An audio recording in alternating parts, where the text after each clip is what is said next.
guys, and welcome back. Today I'm going to be making some Ware boards out of HardieBacker. I'm also going to make a longer piece to try to test recycling clay on this material. This is HardieBacker. It is a cement board. You can find it in the flooring section of your hardware store. I've heard good things about it, so I'm going to cut some 12 by 12 pieces to use as Ware boards, and then I'm going to make a 12 by 24 piece to make a table or a board for recycling clay on. So the tools I have today are a rubber mallet, a blade for scoring, you should be careful with this, a ruler for measuring. I just have this as a straight edge, just a piece of wood, and then I'm also wearing a mask because this is a gypsum cement board and you don't want to be scoring up dust and breathing that in. It's not very good for you, so make sure that you're wearing a mask. Ideally, safety glasses would be cool too, but I don't really have any, so this is what we're doing today. So HardieBacker comes in large sheets and they're super heavy. Mine was 3 foot by 5 foot and I had to break it to get it into the car. So that's why I have this funky edge over here.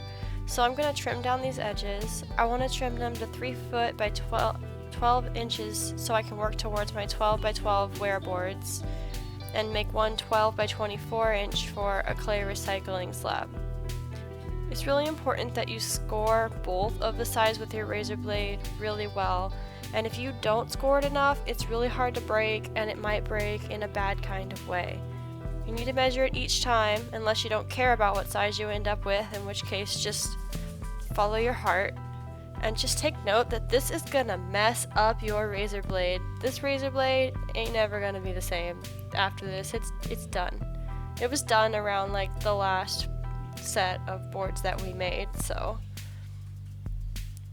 just gonna keep measuring them. This makes so many, but I have this huge board because you have to buy a giant sheet of it, so we're just gonna have a lot of Ware boards, which the good news is that they're really useful. You can use them for moving stuff around your space in your studio and for drawing stuff on and for projects, and they can make the size of your banding wheel a little bit larger if you stick one of these on top of it.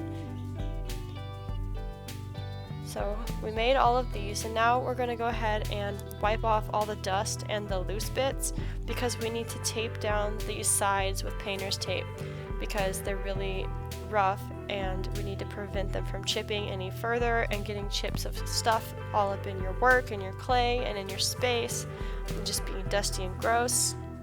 This 2-inch painter's tape is the best. It works super easy. It was the fastest to work with. It folds all the way around. I feel like the 2-inch painter's tape is going to hold up much better, but I don't have much left on this roll. And I don't think I'm going to make it through all 9 of these boards with this roll.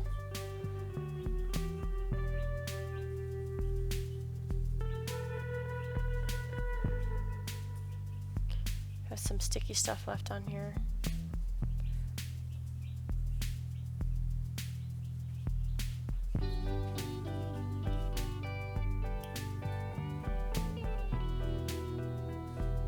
And we've reached the end of the 2-inch roll. So now I'm going to use this 1-inch tape because it's what we got. And looking at it, I know I'm going to have to do 2 pieces, one on each side. It's important that they overlap each other so that the tape is touching tape. That's going to help it stick on better. And if this does come up later, it can always be redone. It's not like it's the end all to just pull the tape off and do new tape. So that's always an option. But for the sake of getting it done, I'm just going to do the rest of this with the 1-inch tape and move on with my life.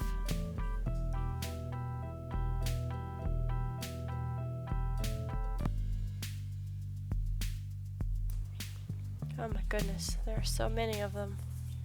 I will never run out of Ware boards, or maybe I will.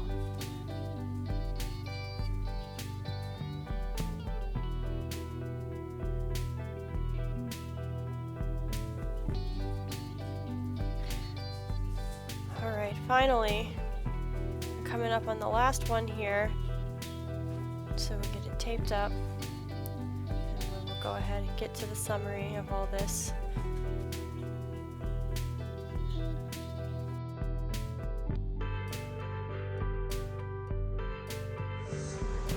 Thanks for tuning in making today, guys.